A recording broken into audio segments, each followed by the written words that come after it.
It's a new era for LAFC. Hello and welcome, episode 85 of LAFC Plus. I'm Dave Denholm. He is Mario Ruiz. Mario, how are you doing, buddy? Doing well. Enjoying the holiday season. Hope you are as well. Hope everybody that's listening and viewing this as well. So happy holidays, everybody. Let's go.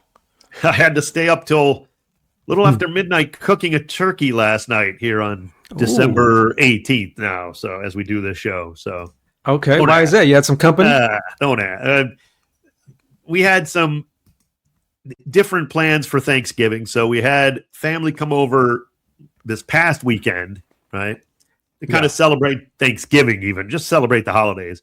So I had to go buy a turkey, got a frozen turkey only 2 days before I was supposed to cook it. I was doing the cooking. That wasn't smart. Nice. So I didn't want to have to sit there and try to thaw it out for 10 hours in cold water or whatever. So we didn't have turkey that day. But as it sat in one of our, I have a small fridge that we put it in the basement just to get it out of the main. It was a huge 20-pound frozen turkey, right? So I'm trying to thaw it out. Takes 5-6 days. I mean, it takes a while. Finally thaws out yesterday. And I'm like, well, I don't want this thing to go bad. I don't want it to go to waste. I got to just stay up because we had some stuff to do with my daughter. I had to stay up and cook it after we got home. So I literally cooked a 6-hour turkey until 12:30 in the morning, just sitting there I'm carving it up after letting it rest for a little while, just because I didn't want to let it sit out. I had to carve it up, put it away, because we didn't eat it. We didn't eat it yesterday. I just had to cook it before it went bad. Yeah, I cooked the holiday turkey on December 18th. Hopefully it turned out well. I'm pretty sure it did. Not too bad, actually. Yeah. I do prefer the fried turkey over the oven. I do prefer the fried. That's juicy stuff. That's good stuff. Though. All I see is everybody that's so dangerous with turkeys. Yeah, I mean, you do see those videos over social media for sure. That can't be everybody, but that's what it looks like on social media. It's I'm sure people are actually frying turkeys that don't burn their house down, but that's all you ever see. So, my cousin Danny's an expert at it, and I just leave him to do it. And every time I see him dip the turkey down, I just kind of stand away and just let him do his thing. But he's the expert, and it turns out great. Yeah, does it? I'm not sure. I just show up when it's almost ready. I just show up ready to eat. That's all. That's my job. I'm the taste tester. I still got dishes from last night. I got to go do the dishes here, so it takes a lot to clean to make those kind of meals. But all good. Lovely holiday stories. Gotta love it. And it is a new era, Mario, for LAFC. Yeah. Let's get right to it. The introduction of Marc Dos Santos, named as the third ever manager of LAFC. Twice previously an assistant. Of course, he's coming off of being an assistant coach with LAFC for Steve Cherundolo. He was an assistant with Bob Bradley at the very beginning of LAFC's run in 2018, the first season. What do we expect from this team with Dos Santos? We'll talk about that. But Mario, you got a real chance to talk with him and set this up for us. Yeah, we had a chance to sit down at BMO Stadium. We went down to the field and sat, front row right there, just like a fan. And I just had a chance to talk to him one-on-one. And here's my chat with Marc. Well deserved. Congratulations. Here goes. Marc, we're all excited for a big 2026. A lot of familiar faces, not only players, but you, the new head coach. You've been here for a while. You slide in as the new head coach. How beneficial is that? Everybody knows each other. You guys are going to be able to hit the ground running, right? Yeah, there's this balance, right? That sometimes you need a new head coach that creates a big shock and everything is new. I think the club in this case felt that it was important to have continuity, and it was important to keep a group together. But at the same time, where I say that is balance is I still want to bring a shock. Even if I'm in, I still want to bring something new, a new dynamic, because I think this group needs it. Now, Bob Bradley was here at the very beginning of the inaugural season. You were here as well. Yeah. Steve Cherundolo built off of what he laid down, and he brought trophies to LAFC. Yeah. What did you learn from Bob and from Steve? I learned different ways of leadership. I learned different ways of approaching the game and the different moments of the game. So Bob had his concept of defensive organization different than Steve's. Not that one is better than the other, just different for the roster that you had at the time. I learned from Bob of sticking to your idea as a coach, to maximize that. And I learned from Steve how we use the player in the roster to put them in position to get results. So again, I learned from both. I'm very blessed and honored to be the third F coach of LAFC. I know how big of a job this is. Yeah. Now you worked with Son Heung-Min last year. What's the key to managing a superstar athlete like that, knowing when to push them, but also giving them the right freedom? Yeah, you have to understand his strengths and weaknesses. Weakness that he doesn't have many, but maybe weakness more into you can overload him. Sonny is a player that when he plays always at a high intensity, you know. He likes to press, running in behind. So we're gonna have the work with Sonny is to manage that through training. You know, if we want him to arrive at the game at his best, we have to maybe manage through training. But Sonny is such an easy guy to deal with because he has levels of humility that are humbling for everybody that sees him work in training or interacting with everybody. Now, when LAFC fans come here to BMO Stadium in 2026, what style of play, what brand of football, what emotions will fans experience? What I want, and I think I spoke a lot about that, is to bring a brand that is in accordance to them. You know, we can't. They always show up at a high tempo, high intensity, high pressure mode style of fans. Now you have approximately 2 months to prepare for CONCACAF Champions and the season opener here at the Coliseum against Messi and Inter Miami. What's the key to building towards that moment? What's the focus as you build to the beginning? Because it's going to start right away in February. The focus is not to focus on the result of the game, but really focus on how to get there. And that's why I said that our willingness to become better has to be bigger than our willingness to win. Because if your focus is only on winning, maybe you don't do things well in training to arrive there. But if you do everything in training with the right mindset and right intensity, you'll put yourself in a position to succeed in the game. Now, with this core and the standards that LAFC have already set, what does success look like for Marc Dos Santos in year one as manager? For me, success in year one is to keep building on how competitive we show up in every competition. For me to be sitting here and say success is winning this championship, this and this, the road between now and winning a trophy is long. Right? Even think about MLS, 34 games, playoffs. It's so hard to get there.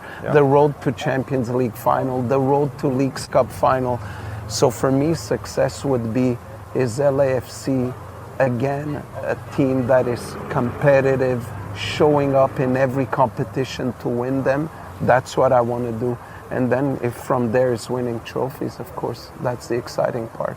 Yeah, we're all excited. Congrats on becoming the third manager here at LAFC. We're looking forward to it. Thank you very much. Appreciate it, Marc.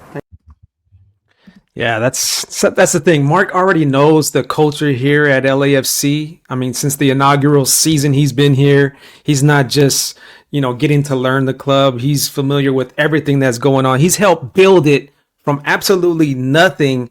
And you could just hear it in his voice when he talks about the club, that special feeling that he knows like this club is special to him. So I like that. Yeah, no, absolutely. You can feel it. There's no doubt. It's really, I think some things, we're going to see some different stuff, of course. That's just what a manager is going to do.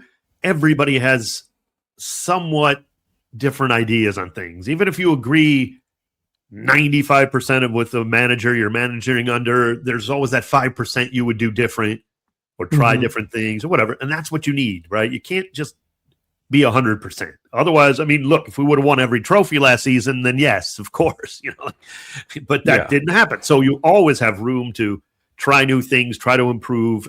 What we expect from Marc, I don't think, with the talent we have, of course, and we've talked about this, Mario, it's going to be a very similar roster. I mean, there's things bubbling and rumor. We'll get some more. You heard John Thornton talk a little bit about that in the past. If you've been listening, there's some expected, some new players still to come in, of course. But I think we're going to see a lot of the similarities, and yet you're going to get his stamp on certain things around the midfield, certain ways that we go about things, maybe moving the ball different ways. And again, you can't argue with the success LAFC have had over the their whole history, but I think that's one of the reasons John maybe looks at it and says, let's keep it going. I mean, you can always make a big splash, and if you're LAFC, I guarantee you, I don't know for a fact, I'm not trying to quote anybody, but I guarantee you there were some large managerial names out there that are interested, no question. Right? I mean, that's how it is for a lot of teams in MLS now, but especially LAFC. But if you're John Thornton, you're thinking he knows these players. They love him, right? That is a key factor too. He gets along great with the players. They have that rapport already built. You're looking for a massive season, right? You're hoping not to. Let's be honest. You have Denis and Son. They're not, they're certainly in their prime, if you will, like in terms of they're not old by any means, but they're not getting any younger. Nobody is. So you don't want to just spend a year with a new manager trying to figure them out or figure everything out, all this. That's not where we're at. As Mario even said, as you said so brilliantly in the interview, you got to hit the ground running. You're going in the Champions Cup, which we'll talk about in early February, essentially, well, mid-February, right? Before even MLS kicks off. So, yeah, you can struggle a little bit in MLS to start or try to get your legs under you a little bit, figure it out. As Mark said, you got 34 games to do that. It's a different season by the time the playoffs roll around, essentially. But this is the Champions Cup here. This is our ticket to the Club World Cup. And we can't mess around with that right from get-go. I think this is really smart on John Thornton's part. I really do. Yeah, and I think it's a super exciting time to be an LAFC fan right now because you do have Son Heung-Min and Denis Bouanga, like you just talked about, and it feels like the window is right now. The window is right now to win some trophies because you have to seize the moment. And I feel like Marc Dos Santos knows that. LAFC fans know that. The front office, John Thornton, knows that. They know that they need to work on a couple of positions, improve on those positions, because it feels like they're just a player or two away from really doing some special things here at LAFC, because we know that returning core feels that way. We've heard the interviews after the season wrapped up that everybody is excited to get this thing going again. And one of the big pieces that was needed was the manager. The manager's in place now. The manager is a guy that everybody knows and loves and respects. He's not going to come in and shake things up. It's like, hey, slide right in, Mark. You know the culture. You know the foundation. You know what's expected from the 3252.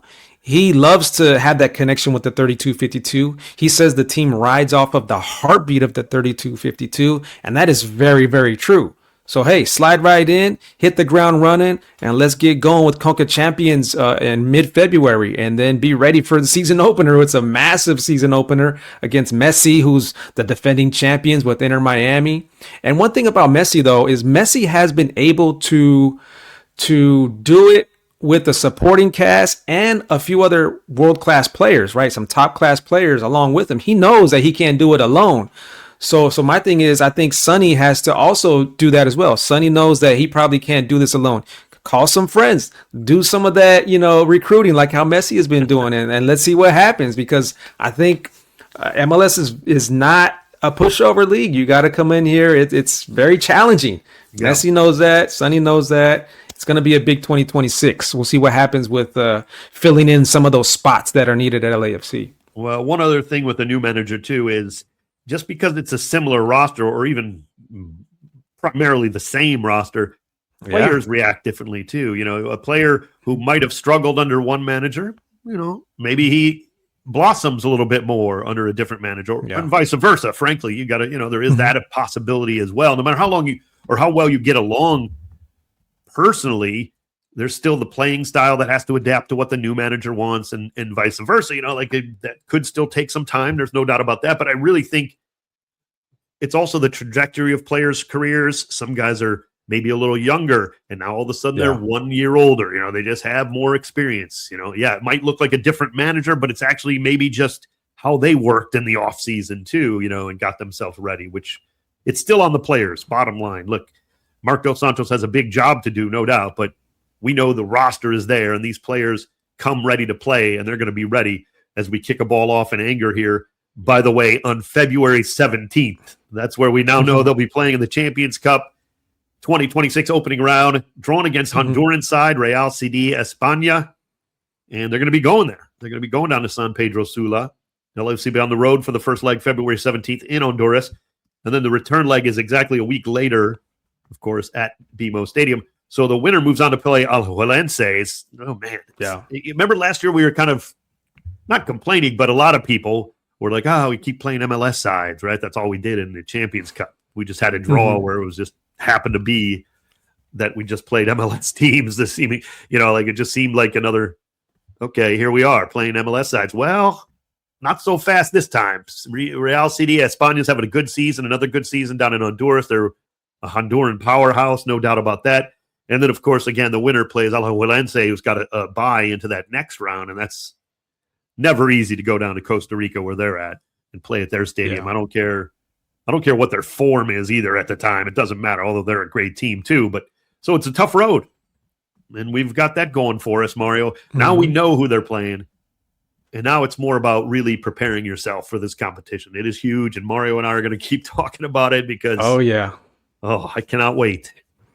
Yeah, and that first leg is going to be tough, right? At Estadio Morazán in San Pedro Sula, Honduras.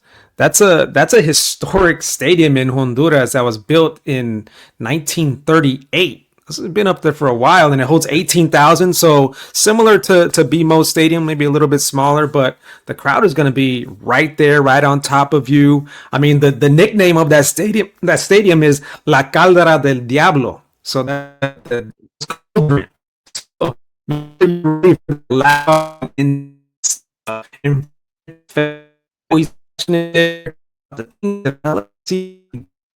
an early lead.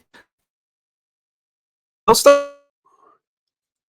the whistling as well. So, I mean, they demand a lot out of their team. So it's going to be a fun environment. That first leg is always tough because this time around it is a South American team, and we know that the styles are very different than MLS. There's a lot of physicality, a lot of differences between the two leagues. So it's going to be tough for LAFC, but as they did in Costa Rica against Alajuelense, they took care of business there in their away match. It was a 3-0 victory. Denis Bouanga came away with a hat trick in Costa Rica. Beautiful. Yeah, they dominated there, but then they came back here to BMO, and Alajuelense, they got a 2-1 win. It wasn't enough to knock LAFC out. LAFC went on to move on to the next round on aggregate goals, but they're no pushovers. So it's going to be fun. I can't wait. Yeah, nobody comes into BMO and takes a victory easily. So, yeah, they deserve it in that game. But, again, LAFC will have to play well, there's no doubt. And it's that early season that you do have to kind of overcome that. There's a lot to overcome, not just the team you're playing. As Mario said, the crowd, not just that. It's really about momentum in those games, too. You can't let their crowd get into it. You can't let their players get into it. You kind of just have to take the game away from them. And LAFC will be tasked with doing that coming up on February 17th. LAFC also knows who they're going to play in the preseason at Coachella, the Coachella Valley Invitational. It's become a pretty big thing. It's kind of right now it's really kind of building a little history, really, when you think about it. And it's kind of cool because it's fun to have them in the preseason. Teams gather, of course, in the Coachella Valley over a couple of weekends. They have NWSL games with those teams in preseason a little bit later during the Invitational. Plenty of MLS teams will be there. LAFC will be there for one game, Mario. They're going to take on NYCFC at CVI in the preseason. So that was announced, too. That's going to be fun. And this year, I think there's more teams than ever. This is the biggest one ever. But there are some teams like LAFC that don't get to participate in too many games because of CONCACAF Champions. San Diego FC was going to be in there as well. They're no longer in there because of CONCACAF Champions. They have an earlier CONCACAF Champions. So I think they're playing in about 3 hours. That's the last I checked. San Diego's playing it first.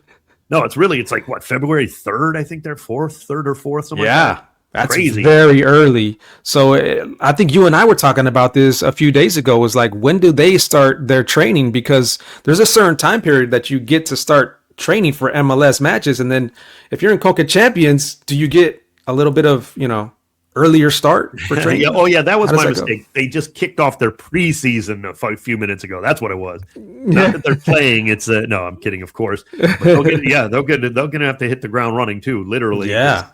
No time like the present to get ready for. And San Diego did have a little bit of a shakeup. They have some new players and they let go of some players. So yeah, teams are gonna have to be ready. Look, it is a grinding tournament. It ends on May 30th. It is quick. You do not have to, time to think about it. It can affect you in your MLS, early season, yes. But the prize that is in the end is, again, we will always talk about this. There are, how many teams are in it for MLS right now? 10, I think, are in this CONCACAF Champions Cup. They have a chance to go to the Club World Cup. One of these teams in this tournament is going to the Club World Cup in 2029. That is insane. Oh, by the way, not only do you do that, they still have that Intercontinental Cup type thing. Flamengo just went to a shootout with PSG. Paris Saint-Germain wins the penalty kick shootout. Flamengo was in that tournament. Was it Cruz Azul? Was they in? I think they were. Cruz Azul. They faced the winner of Copa Libertadores. Yeah. Well, whoever won the Champions Cup last season, I'm already Cruz Azul beat Vancouver. That's what it was. So Flamengo got by Cruz Azul amongst their games and en route to playing PSG. So you can still have those kind of games even in the build-up too. If you win the Champions Cup, you don't just wait till the Club World Cup, which is the big prize, of course, but you'll still have opportunities. You might play a Chelsea or a Liverpool or a whoever or a Barcelona. If you can still do that even in the build-up to the Club World. I mean, this thing it's gotten so much more massive. As much as we've always loved the Champions Cup, but you got to just. And there's a lot of good MLS teams, and there's a lot of good Liga MX teams, not to mention the South American teams. But there's some Central America. I'm going to get mad at you if you. Central American. Sorry, Central American. Yeah, but there's some great Liga MX teams right now. I mean, you got Club America, you got Tigres, you got Toluca, who's playing Cruz Azul, like a lot of tough competition, and MLS, LAFC. Inter Miami. Yeah. I mean, San Diego's coming off a great year. I mean, there's so many good teams. Yeah. Vancouver, yes. I mean, but Marc Dos Santos, he's going to face some tough decision making like right away, because you have these two international games with the Honduras side, and then you have the season opener. So how is that going to affect, the roster choices, fitness for these guys? But it could go both ways. I mean, we could see guys have a little bit of fatigue. Some of the guys a little tired, or we can see the whole group, cohesion, just like sharpness and good rhythm, ready to go to start off MLS and the CONCACAF Champions. So I think I think it's beneficial. I think it's beneficial for teams that are in CONCACAF Champions, because they hit the ground running in MLS.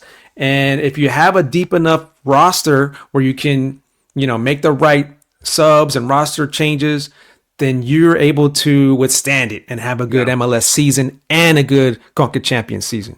And I also look at it like, look, mentally, you're more serious than your opponents who aren't in CONCACAF Champions Cup to start MLS season. The season. That doesn't mean it'll always translate into wins, but you are hitting the ground with like intensity. Like the intensity is not there in preseason matches. No matter how you try to duplicate that. But the intensity it's in San Pedro Sula will be there. So you're going to be ready for Inter Miami just, 4 days later. I know might be a little tired with the travel and all that stuff. But then I do like how it's the road game against Real CD España, then at home against Inter Miami, then at home against Real CD España. That kind of does work out. Yeah, you're right. I do like that. How big those three games are right away. You get the two home ones at the end, at least. You get all the nerves, you get all the craziness out of the first leg in Honduras, and you're, like Mario said, hit the ground. Now you're ready to go, and then we'll see it from there. And it's not. And you have to make a statement. You have to make a statement in leg one and take control of this leg one and leg two series, because Honduras is going to come to BMO Stadium, and they're going to try to do exactly what Alajuelense did.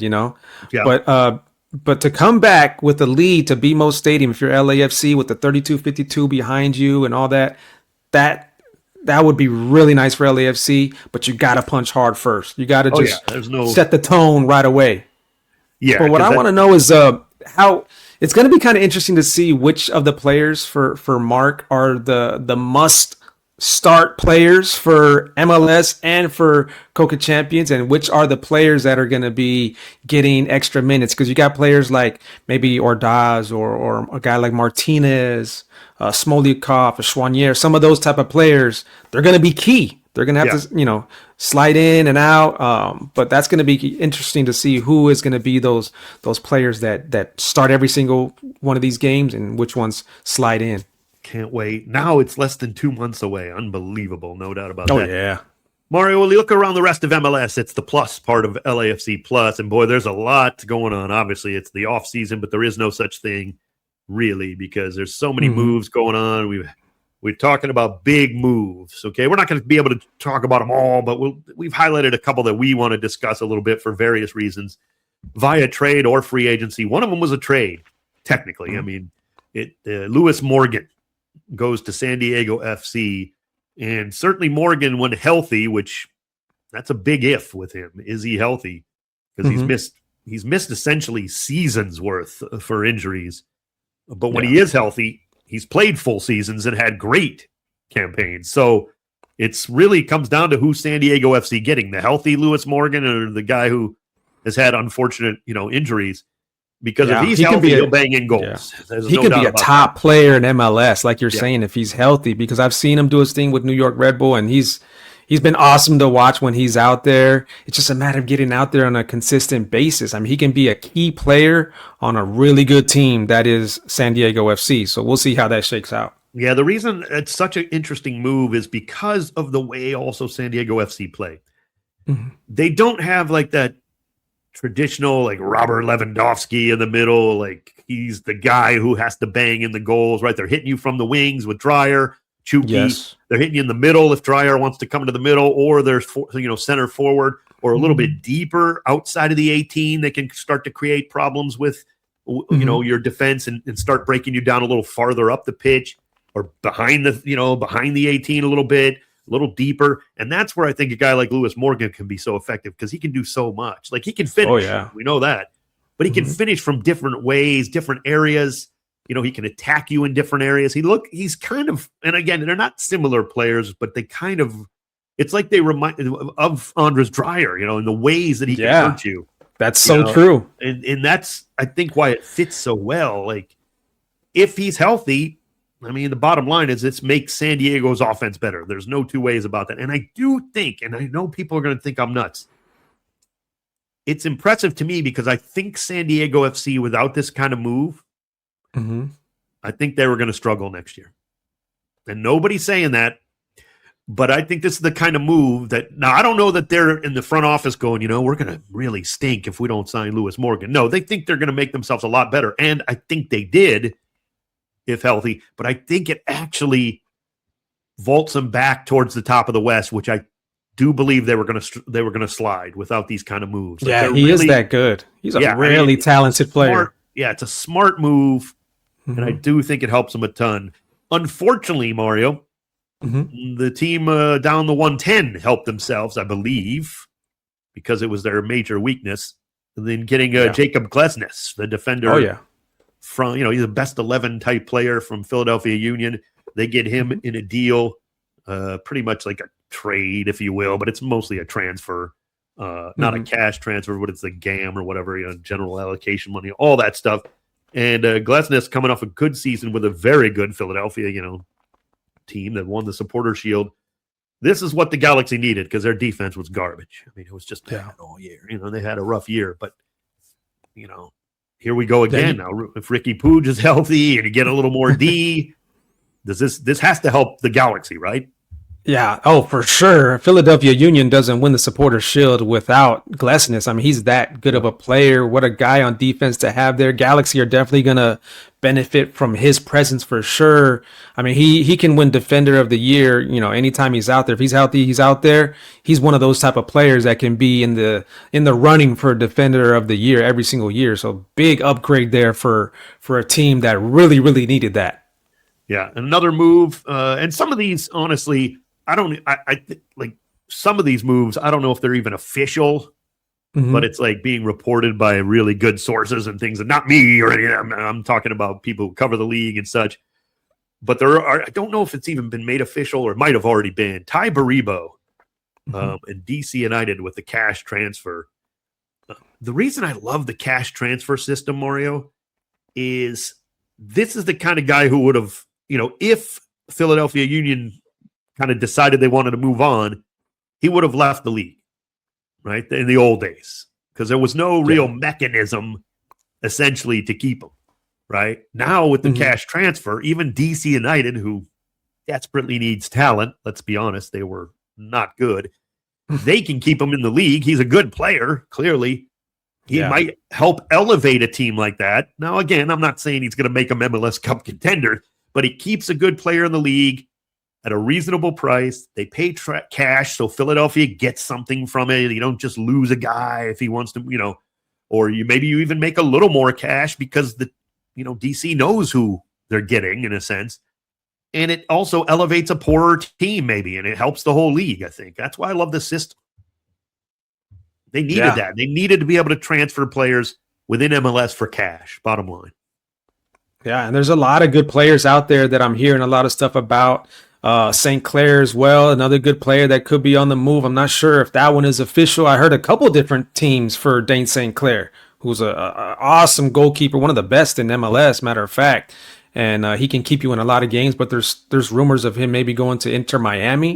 You know if that one is true or not, Dave? I'm not sure. I don't think that's happened officially as we do this show. Like these are rumors that are really like strong sources and such, but like officially haven't been announced as we've done the show, if you will.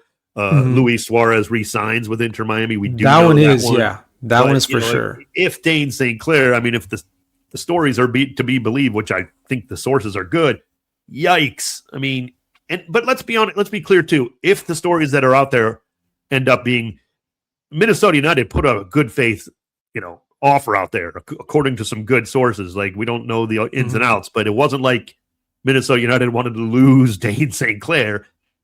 Yeah. But again, and people start to complain about that, like, oh, how could they lose him? Or how did Inter Miami? Players have choices, people. This is a free will. Like they can, if he just doesn't want to be there, what else can you do? He wants to maybe go play with Lionel Messi. Shock. Yeah. Like how is that? No kidding. Even though he's a goalkeeper, maybe he wants to win a trophy. No disrespect to Minnesota United. Maybe a player feels like they're just not close enough as on that team. Like they have choices here. It's a free will to move around when you get that opportunity as a free agent. That's the whole point. Well, if he does want to go to Inter Miami and play with Messi, who wouldn't? I mean, he better be ready though, because that team is like a rock group. They're like a rock star group where they have a jam-packed schedule. Everywhere they show up, everywhere they play, it's a huge event. So you better be ready to perform every single night. No, that's exactly right. I mean, there is pressure on that too when you're coming off. I always wonder that in sports, not just in MLS, but like you see a guy coming from a middling team, but he's a real prized free agent, if you will, like in baseball, let's say, whoever. And they go to the Dodgers who just won, right? Let's say, that's weird to me. Not because you're going to the team that just won, but it's like they just won. Now you have to go do it again to get your trophy, to get your ring. That's not easy. So it's kind of it's a catch-22 in a way. Yeah, you want to go play for a winner if they're interested too, but it's also like they just are coming off of a win. It's not easy to win back-to-back in anything. In any sport. Especially if you're coming from a smaller market too, and then you're going to like an LA or Miami pressure's piled on. Yeah, it's different. It's different, very much so. Boy, I'll tell you, talk about pressure piled on. We do want to mention this. We know Wilfred Nancy. Okay, as we do this show, he is still the manager at Celtic despite losing his first 4 games at Celtic. Now you go on social media and it's like it's not the case, but it seems like every Celtic fan wants him out already after 4 games, not even been barely 2 weeks that he's been involved. And you know what it highlights to me, Mario? I got a little bit of a rant on this, just real quick. I know, and we respect Wilfried Nancy. There's no doubt about that. Oh, yeah. Much respect. Here's the thing. There's plenty of sides to this. When it comes to these kind of things, no one is ever 100% right. No one's ever 100% wrong. Generally. I mean, very rarely is that the case. Celtic fans are expecting too much, quite frankly. But that's what their club, that's what they believe their club is, right? And it is a massive club in world football. It's just not as good as they think they are. You know, that's the problem, right? So the expectations, like they're massive, but not unlike the way Manchester United has been for a while. Massive club, but they're not that good. And people have to like you have to kind of try to convince fans who have only known winning, essentially. That's all they know. Is winning titles. Like, we don't get that in MLS because we're a league built more on parity. Oh, yeah. But a team like Celtic and Rangers, they dominate. To say dominate, that's not even a fair enough word. It's even more than that. They expect to win every match. And they're not as good as they think they are. But the problem is they don't see it that way. So that's one thing. I also think Wilfried Nancy maybe wasn't kind of clued in on that in a way. Now, he knows how massive they are and pressure and all this, but it is different.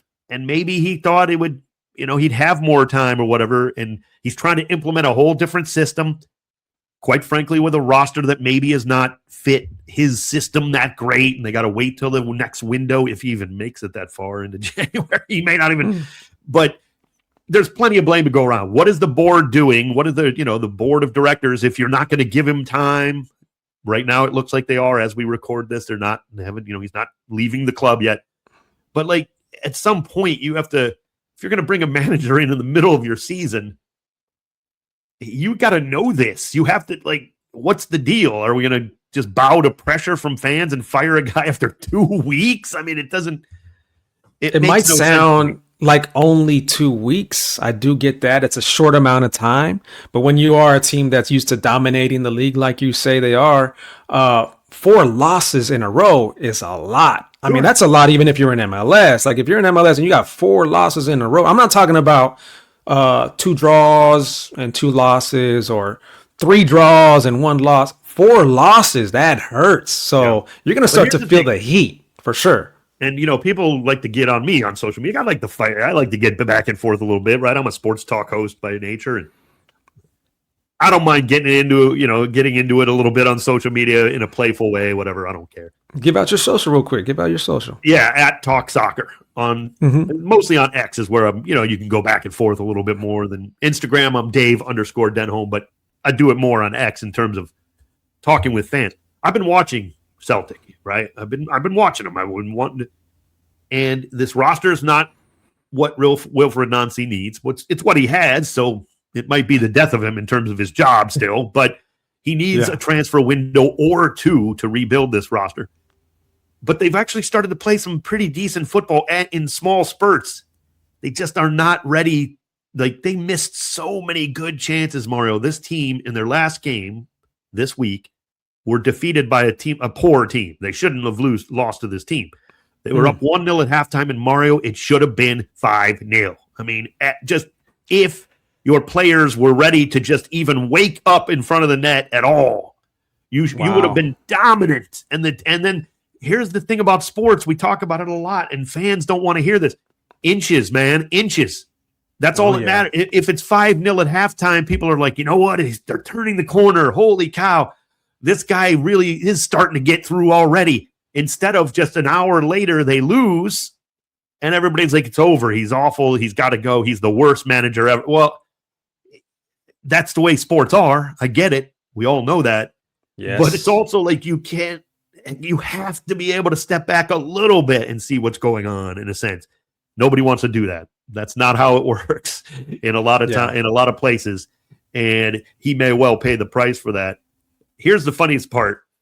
I saw it on social media too. Columbus Crew fans they haven't hired a manager, right? And then all of a sudden they got it. I believe they got like even a fee for letting Wilfried Nancy go. Oh, wow. And then can you imagine if he's released from Celtic? They had to pay a fee to get him. Released from Celtic, and he still has time to go back to the Columbus Crew. Again, that's all just wild spectacle. I hope for his sake, actually, he's a success over there. Yeah. Oh, we know what type of manager he is, and I don't think he would want that either. Yeah, he will be. Yeah. That's what I've been trying to tell fans of Celtic. They don't want to see it. They can't see it. He will succeed if they leave him alone. He will. Yeah. Not he could, not he might. And here's the thing they don't want to hear. In Europe, Celtic are not Celtic. They're not that good in Europe, in the European competitions. That's the bottom line. They just don't have that kind of, they dominate in their league, and it gives them a false sense of security. A guy like Wilfried Nancy, the way he wants to play, he could have a lot of success for them in European competitions. They could get back to a level they haven't had in a long time. I believe that. They don't see it now. They may never see it. But here's the question, though. Do the players respect him? Are they willing to play for him? Or do they want to respond for him? Do they want to lay it all out on the line for him? Okay, but and if they don't, Mario, then he has to go. But if you're in a position to bring in a new manager, right, you're not at 100% as a club anyway, right? If you're you're getting rid of managers or whatever. You had a caretaker manager in there who's great, Martin O'Neill. But if you're in that type of position as a club, you're not 100% anyway. So the players have let you down along the way here. It's on some level, right? Because they have to go do their job. You bring in a manager, and I know it's easier, quote unquote, to repair a manager or replace a manager. But after 2 weeks, like, don't you kind of see like these are not his players? Yeah. But why would you then bring in a manager to change a style to only then just go, well, it's been 2 weeks and he lost 4 games. He's gone. Like this is sports. This judgment. Is cutthroat. I mean, you know how it is. The fans are demanding. You are a fan of world football because Mario would change a manager in a week if he could. Like, you don't even care. Like, it's like you're like a Brazilian. You're like a Brazilian soccer player or a fan. It's about how the players respect him and respond to him. That's a key on telling if things are going to change or not, and how they're losing. I mean, if they lost 4 in a row. Some Brazilian teams seem to have like 6 managers in 1 year. Like, they just go through managers. Like, 4 weeks is a long stint for a Brazilian manager. So good. I would never hope that on any club, any team, because that's tough to do, especially for fans too. I mean, it feels like, LAFC are only on their 3rd manager in what will be our 9th season, right? Coming up here. That feels like a lot. And for us, because of all the success, but it isn't in the world of football. That's nothing. Mm-hmm. Some teams have 8 or 9 managers over the course of that same period of time, maybe even more, amazingly. So, good stuff, Mario. Always fun talking. Episode 85, just about in the books. We are on the off-season schedule for this podcast, so our next podcast will actually be available January 8th. So it's coming up after the holidays. Happy holidays. Merry Christmas to you. Happy New Year, all that. Mario, I know you celebrate that. So, you there. Hope you... Excuse me, a great New Year. Happy holidays to everybody out there. We really appreciate you joining us on LAFC Plus. Mario, take us out of here, man. Yeah, happy holidays to everybody. Like Dave says, I can't wait for 2026. I am almost ready to jump in and start these games, get them going. But first, I'm going to take a trip to Italy, and I'm going to reset my mind and reset my body and just come back. And when I come back, January 8th, the next episode of LAFC Plus, make sure you tune in, check us out, because it's going to be a big 2026. Can't wait to hear about that trip, brother. I can't wait to hear we'll talk about it. I can't wait. I'm going to go to some matches in Roma. I'm going to be at Lake Como to watch that luxury football team out there in Como. So it's going to be fun. We'll talk about it on the next podcast. That's Denholm. I'm Mario Ruiz. Catch you on the next one. Peace.